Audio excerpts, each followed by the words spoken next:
Hello दोस्तों, कैसे हैं आप सब। आई होप आप सब बढ़िया होंगे। दोस्तों आज हम लोग इस वीडियो में देखेंगे आरआरबी एनटीपीसी, जो कि दोस्तों 16 मार्च का फर्स्ट ट्रिप का क्वेश्चन पेपर हम लोग हल करेंगे। और इसमें जितने भी दोस्तों क्वेश्चन है ना, वो ये बिल्कुल 100% रियल प्रश्न है।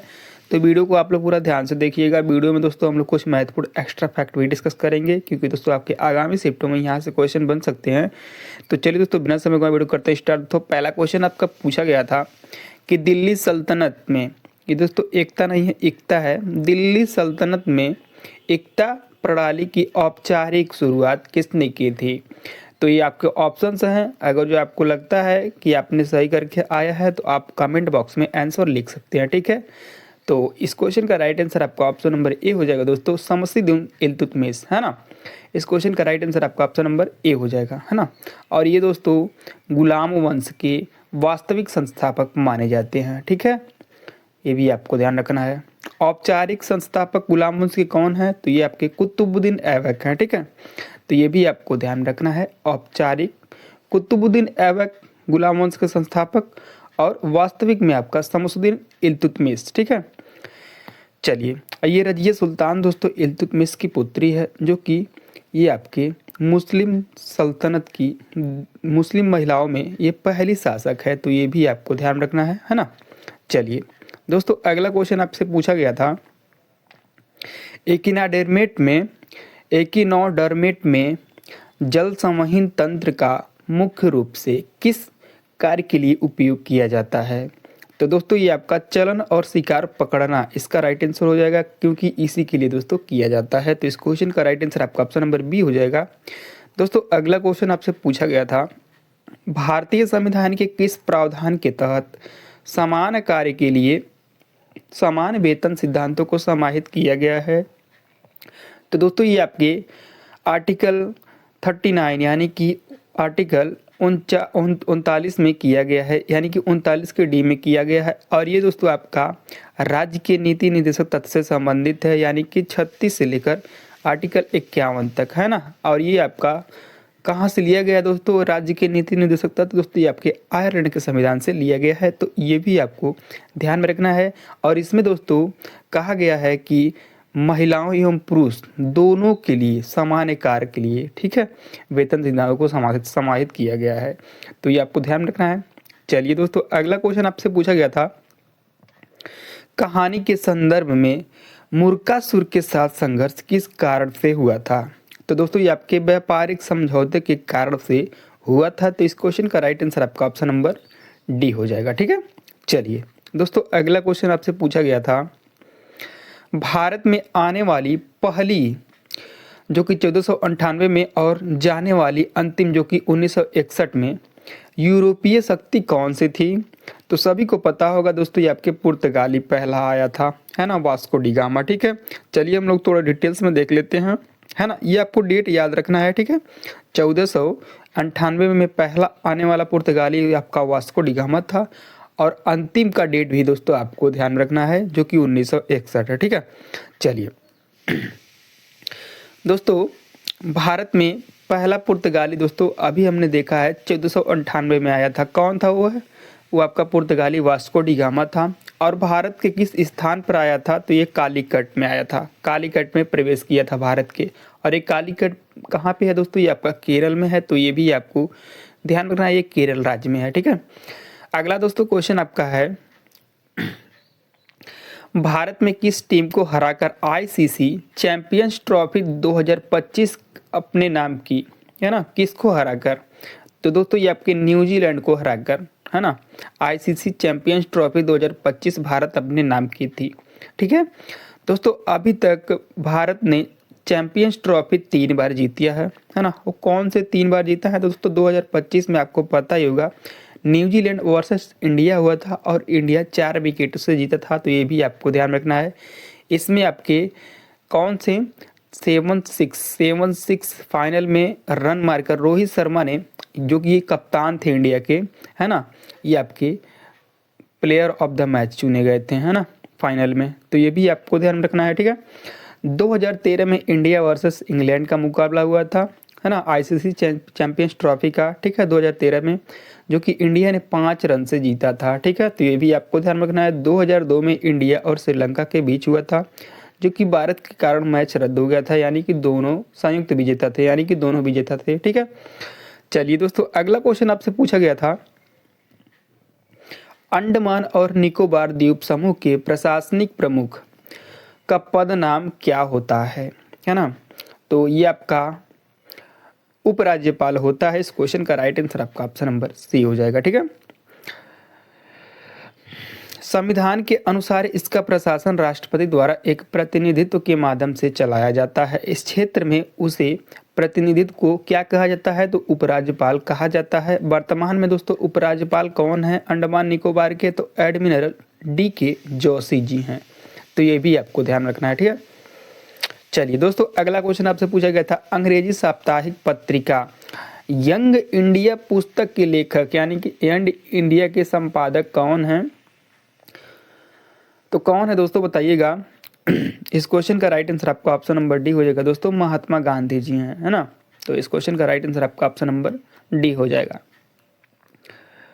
दोस्तों कुछ इनसे संबंधित महत्वपूर्ण फैक्ट क्या हैं। महात्मा गांधी ने 1919 से 1931 में प्रकाशित किया था, है ना। इन्होंने इसका उपयोग अहिंसा के अपने सिद्धांतों को फैलाने और भारत की स्वतंत्रता की जनमत के लिए तैयार किया था। तो ये डेट भी दोस्तों आपको ध्यान में रखना है। अगला दोस्तों आपसे क्वेश्चन पूछा गया था, 1928 के बारदोली सत्याग्रह का नेतृत्व किसने किया था। सभी को पता होगा किसने किया था, है ना, सरदार वल्लभ भाई पटेल ने किया था। इस क्वेश्चन का राइट आंसर आपका ऑप्शन नंबर ए हो जाएगा। अगला दोस्तों कुछ महत्वपूर्ण फैक्ट है, देख लेते हैं। 1928 में गुजरात के बारदोली तालुकों में किसानों पर बढ़े हुए कर थे, है ना। तो ये आपको कारण भी याद रखना है, क्यों हुआ था बारदोली सत्याग्रह। ठीक है, तो क्या है, 1928 में गुजरात के बारदोली तालुकों में किसानों पर बढ़े हुए कर जो कि 22% वृद्धि कर दी थी, है ना। उसी के विरोध में दोस्तों ये आंदोलन हुआ था। सरदार वल्लभ भाई पटेल ने इस आंदोलन को कुशलता पूर्वक नेतृत्व किया, जिससे सरकार को झुकना पड़ा और कर वृद्धि वापस लेनी पड़ी, है ना। इसी आंदोलन की सफलता के बाद बारदोली की महिलाओं ने उन्हें सरदार की उपाधि दी। मोस्ट इंपॉर्टेंट फैक्ट है, इसे आपको ध्यान में रखना है। ठीक है, चलिए दोस्तों अगला क्वेश्चन आपसे पूछा गया था, भारतीय रेलवे ईयरबुक जो कि 2019 से 20 के अनुसार भारतीय रेलवे नेटवर्क की कुल मार्ग लंबाई कितनी थी, ये क्वेश्चन आपसे पूछा गया था, है ना। तो कितनी थी दोस्तों बताइएगा, तो ये आपके 67,956 किलोमीटर थी। तो इस क्वेश्चन का राइट आंसर आपका ऑप्शन नंबर बी हो जाएगा। ठीक है, क्या था, बी। ठीक है, चलिए दोस्तों अगला क्वेश्चन आपसे पूछा गया था। अगला क्वेश्चन देखने से पहले कुछ इनसे भी दोस्तों महत्वपूर्ण फैक्ट देख लीजिए। रेलवे इंजीनियरिंग पोर्टल के आधिकारिक आंकड़ों के अनुसार 31 मार्च 2020 तक भारतीय रेलवे की कुल लंबाई दोस्तों 67,956 किलोमीटर थी, है ना। वहीं 67,415 किलोमीटर यह वित्तीय वर्ष 2018 से 19 के लिए था। ठीक है, और ये 31 मार्च 2019 तक की मार्ग लंबाई थी। तो ये भी साथ साथ आपको ध्यान में रखना है ना। अगला दोस्तों क्वेश्चन आपसे पूछा गया था, केंद्रीय बजट 2025 से 26 के अनुसार बीमा क्षेत्र में FBI को 74% से बढ़ाकर कितने प्रतिशत करने की घोषणा की गई है। तो ये दोस्तों 100% करने की घोषणा की गई है ना। तो इस क्वेश्चन का राइट आंसर आपका ऑप्शन नंबर सी हो जाएगा। इसके साथ साथ दोस्तों आपको ये डेट भी याद रखना है, कब की गई थी इसकी घोषणा, तो 2025 से 26 में, जो कि 1 फरवरी 2025 को की गई थी। तो ये डेट आपको ध्यान रखना है। दोस्तों अगला क्वेश्चन आपसे पूछा गया था, 326 ईसा पूर्व यानी कि BC के आसपास दक्षिण भारत का प्राचीनतम साहित्य किस भाषा में लिखा गया था। तो दोस्तों ये आपके तमिल भाषा में लिखा गया था। इस क्वेश्चन का राइट आंसर आपका ऑप्शन नंबर डी हो जाएगा। दोस्तों दक्षिण भारत का सबसे प्राचीनतम ज्ञात साहित्य संगम साहित्य है ना। कौन सा संगम साहित्य है, जो तमिल भाषा में लिखा गया था। इतिहासकारों के अनुसार संगम काल लगभग 300 ईसा पूर्व यानी कि BC ईस्वी से शुरू हुआ था। तो अगला का है महत्वपूर्ण है ये संस्कृत दोस्तों, संस्कृत को थोड़ा हम लोग देख लेते हैं क्योंकि यहाँ से भी क्वेश्चन बन सकते हैं दोस्तों। संस्कृत ये एक प्राचीन भारत की प्रमुख भाषा थी, लेकिन दक्षिण भारत के शुरुआती स्थानीय साहित्य संगम भाषा तमिल ही थी। ठीक है, तो ये भी आपको ध्यान रखना है दोस्तों। अगला क्वेश्चन आपसे पूछा गया था, भारत के किस उच्च न्यायालय ने हाल ही में जनवरी 2026 अदालती कार्यवाही के दौरान भारी भरकम केस रिकॉर्ड का विश्लेषण करने के लिए एआई सहायता प्राप्त प्रणाली के उपयोग की अनुमति देने वाला पहला न्यायालय कौन बना है? तो दोस्तों ये आपका मद्रास बना है। इस क्वेश्चन का राइट आंसर आपका ऑप्शन नंबर ए हो जाएगा, मद्रास उच्च न्यायालय। ठीक है, चलिए दोस्तों अगला क्वेश्चन आपसे पूछा गया था, विंडोज में चुनिंदा टेक्स्ट या फाइल को कॉपी करने और पेस्ट करने के लिए किस शॉर्टकट कुंजी का उपयोग किया जाता है? तो दोस्तों यह Ctrl+C एंड Ctrl+V, यानी कि इस क्वेश्चन का राइट आंसर आपका ऑप्शन नंबर बी हो जाएगा, Ctrl+C एंड Ctrl+V का उपयोग किया जाता है। अगला दोस्तों क्वेश्चन आपसे पूछा गया था, संसद के दोनों सदनों द्वारा पारित विधेयक अधिनियम जो कि कानून कहा जाता है कब बनता है ना?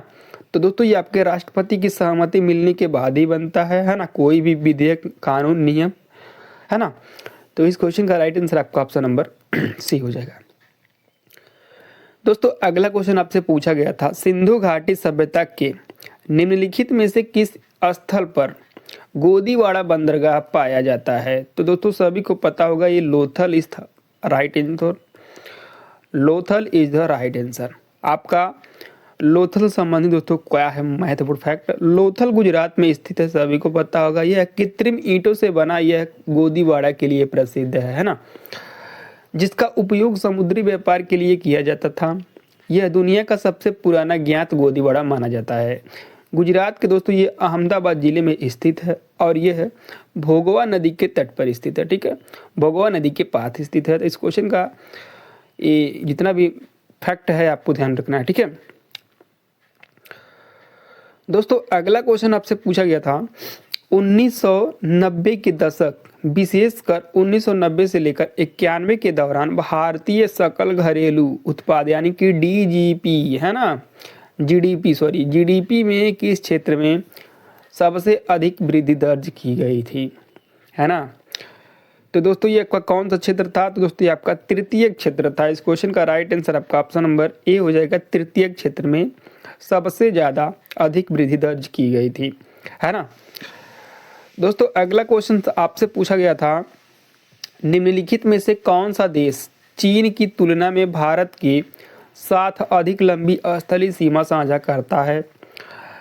तो दोस्तों कौन सा देश है? बांग्लादेश है ना, जो कि 4096 किलोमीटर साझा करता है बांग्लादेश, है ना। चलिए दोस्तों हम लोग साथ साथ कुछ महत्वपूर्ण फैक्ट देख लेते हैं, क्योंकि यहाँ से क्वेश्चन आपके अगले शिफ्ट में बनने के चांसेस ज़्यादा हैं।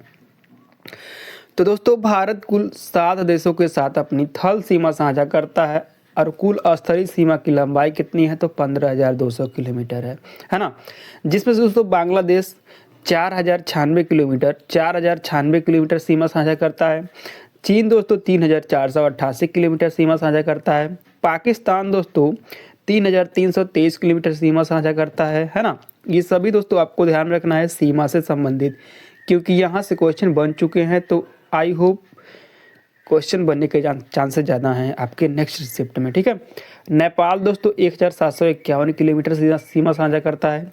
म्यांमार दोस्तों आपका 1643 किलोमीटर सीमा साझा करता है। भूटान दोस्तों 699 किलोमीटर सीमा साझा करता है। अफगानिस्तान दोस्तों 106 किलोमीटर सीमा साझा करता है। दोस्तों ये आपके भारत के पड़ोसी देश हैं, तो इनके बारे में दोस्तों आपको जानना जरूरी है ना।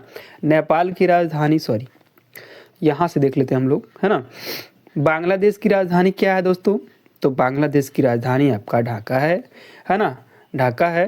और इसकी मुद्रा क्या है दोस्तों? ये आपकी इसकी मुद्रा टका है ना। तो ये सभी दोस्तों आपको ध्यान में रखना है इतना तो दोस्तों। और चीन दोस्तों, चीन का राजधानी क्या है? तो बीजिंग है, क्या बीजिंग है। और इसकी राजधानी इसकी दोस्तों मुद्रा क्या है? येन है, क्या है? येन, है ना। चलिए, है ना। दोस्तों अगला आपका है पाकिस्तान। पाकिस्तान दोस्तों इसकी राजधानी क्या है? तो इस्लामाबाद है। इस्लामाबाद है ना? इस्लामाबाद है ना? ठीक है। और दोस्तों इसकी मुद्रा क्या है? तो इसकी मुद्रा रुपया ही है ना? तो ये भी आपको ध्यान रखना है। चलिए, नेपाल की दोस्तों राजधानी क्या है? तो नेपाल की राजधानी दोस्तों काठमांडू है ना? इसकी मुद्रा दोस्तों क्या है? नेपाली रुपया। ठीक है। म्यांमार की दोस्तों राजधानी क्या है? तो म्यांमार की नेपिडा है ना? इसकी राजधानी क्या है? म्यांमार की राजधानी क्या है? नेपिडा। इसकी मुद्रा क्या है दोस्तों? तो क्यात है। क्यात मोस्ट इम्पोर्टेंट है ना? है ना? चलिए दोस्तों, और हम लोग देख लेते हैं।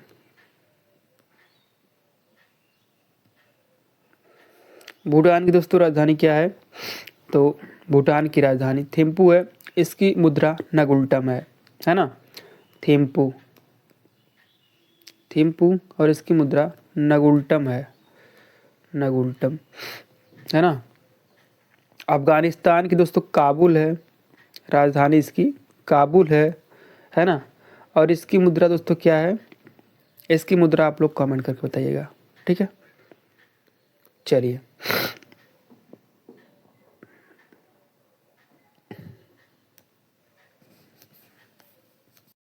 संविधान संशोधन का वर्णन अनुच्छेद 368 में किया गया है और ये भाग 20 में वर्णित है। ठीक है। संविधान संशोधन का वर्णन दोस्तों दक्षिण अफ्रीका के संविधान से लिया गया है। ये भी आपको ध्यान रखना है। मूल संविधान में दोस्तों 8 अनुसूची थी, बाद में 4 और संविधान संशोधन के माध्यम से जोड़ी गई थी, जो कि आपके पता होगा। मूल संविधान में दोस्तों 8 अनुसूची थी, वर्तमान में आपके 22 अनुसूची हैं। तो ये भी आपको ध्यान रखना है ना? अनुसूची है तो ये भी आपको ध्यान रखना है। ठीक है दोस्तों, वो 4 संविधान संशोधन के माध्यम से जोड़ी गई थी। तो दोस्तों ये अब 4 हम लोग देख लेते हैं पहले, है ना? कौन कौन सी थी दोस्तों? पहला संविधान संशोधन, अगर जो आपसे क्वेश्चन बन सकता है, पहला संविधान संशोधन कब हुआ था दोस्तों? 1951 में हुआ था, है ना? पहला संविधान संशोधन। और इसका विषय क्या था दोस्तों? ये आपका 9वीं अनुसूची जोड़ा गया था। ठीक है, 9वीं अनुसूची है ना? और 9वीं अनुसूची का विषय क्या था दोस्तों? भूमि सुधार से संबंधित विषय था इसका। तो ये भी आपको ध्यान रखना है ना? यहाँ से मोस्ट इंपोर्टेंट है, पहला संविधान संशोधन कब हुआ था? 1951 में हुआ था, है ना?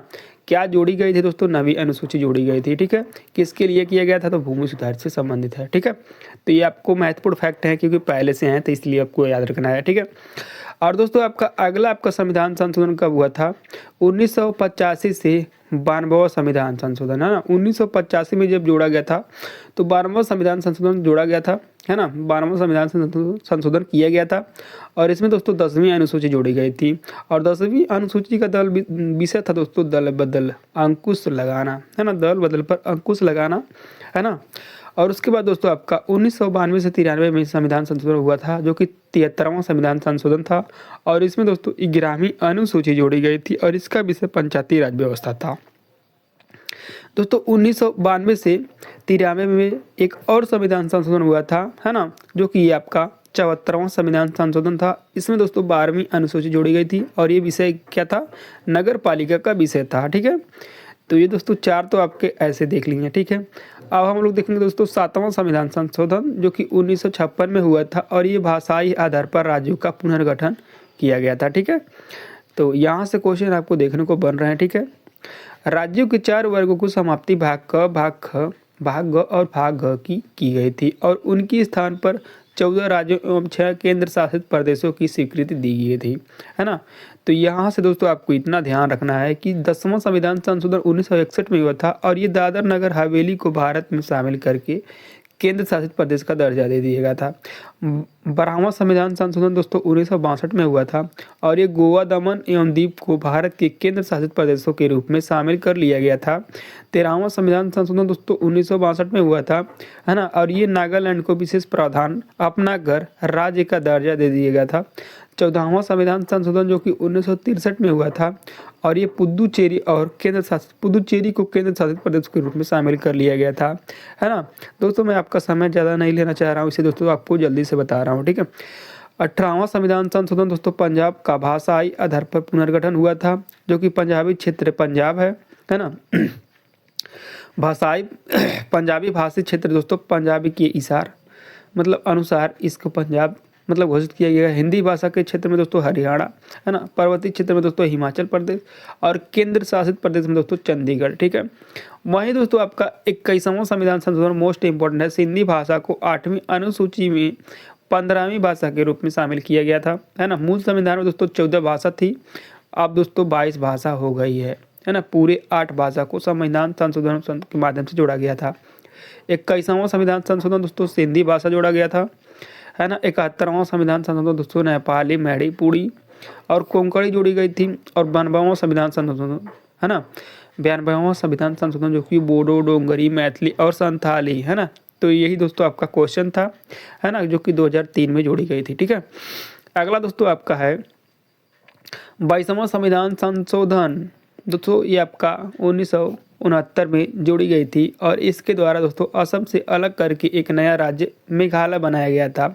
अगला आपका है 36वां संविधान संशोधन जो कि 1975 में हुआ था, इसके अंतर्गत सिक्किम को भारत का 22वां राज्य बनाया गया था। अगला आपका है 56वां संविधान संशोधन जो कि 1987 में हुआ था और इसके अंतर्गत गोवा को एक राज्य का दर्जा दे दिया गया था।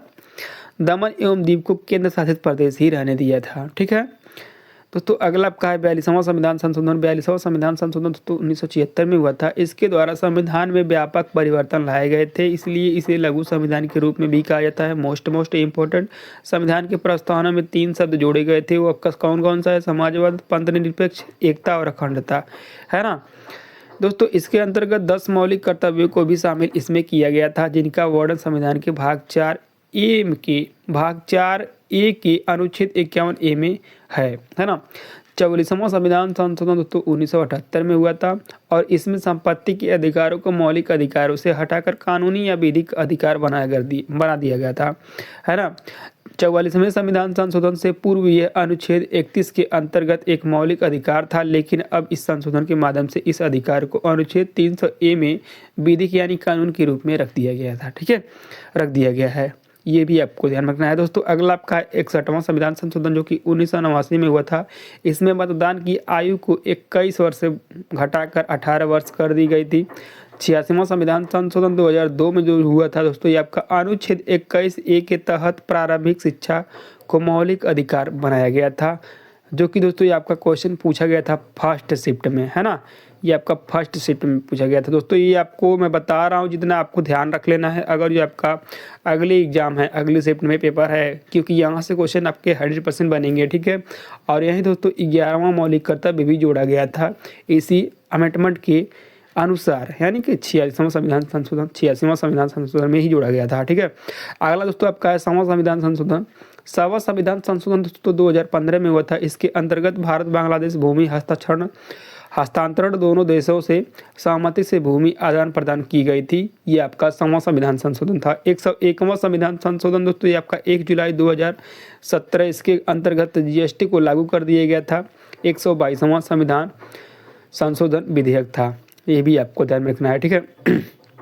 102वां संविधान संशोधन दोस्तों ये आपका 2018 में किया गया था। ये राष्ट्रीय पिछड़ा वर्ग आयोग के संवैधानिक दर्जा दिया गया था इसमें, और ये 11 अगस्त 2018 को लागू हुआ था, ये भी आपको ध्यान रखना है। और ये आपका 123वां संविधान संशोधन विधेयक था, ये भी आपको ध्यान रखना है। विधेयक क्या होगा दोस्तों कई बार पेश करते हैं, जब मतलब मान लेते हैं एक बार हम लोग पेश कर दिए, नहीं पारित हुआ, तो अगली बार करेंगे तो ये नंबरिंग होता है, तो जब ये पास हो जाता है तो दोस्तों इसमें आपको ये लिखा जाता है, ठीक है। चलिए अगला आपका है 103वां संविधान संशोधन। दोस्तों 103वां संविधान संशोधन के माध्यम से इसके अंतर्गत सामान्य वर्ग की आर्थिक रूप से पिछड़े लोगों के लिए शैक्षणिक संस्थानों व नियुक्तियों में 10% आरक्षण देने का घोषणा किया गया था, है ना। और ये आपका 12 जनवरी 2019 को लागू हुआ था। और ये आपका 124वां संविधान संशोधन विधेयक था, ये भी आपको ध्यान रखना है। 104वां संविधान संशोधन। लोकसभा व राज्यसभा विधानसभाओं में SC ST समुदाय की आरक्षणों को 2030 तक के लिए बढ़ा दिया गया है ना। लोकसभा व राज्यसभा विधानसभाओं में आंग्ल भारतीय समुदाय के लिए आरक्षण खत्म कर दिया गया है ना। आपका अगला है 126वां संविधान संशोधन विधेयक था, था ना, ये दोस्तों विधेयक था आपका। और अगला आपका है 105वां संविधान संशोधन, दोस्तों राज्यों को ओबीसी सूची बनाने का अधिकार दे दिया गया। और ये आपका विधेयक कौन सा था दोस्तों, ये आपका 127वां संविधान संशोधन विधेयक था, है ना। राष्ट्रपति रामनाथ कोविंद ने 18 अगस्त 2021 को 105वें संविधान संशोधन के माध्यम से अधिनियम 1921 को अपना स्वीकृति दे दी, है ना। तो ये दोस्तों आपके संविधान संशोधन जो कि मोस्ट इंपॉर्टेंट है, यहाँ से आप लोग पूरे ये कवर हो गया है ना, जो कि मोस्ट इंपॉर्टेंट था। ठीक है, तो चलिए दोस्तों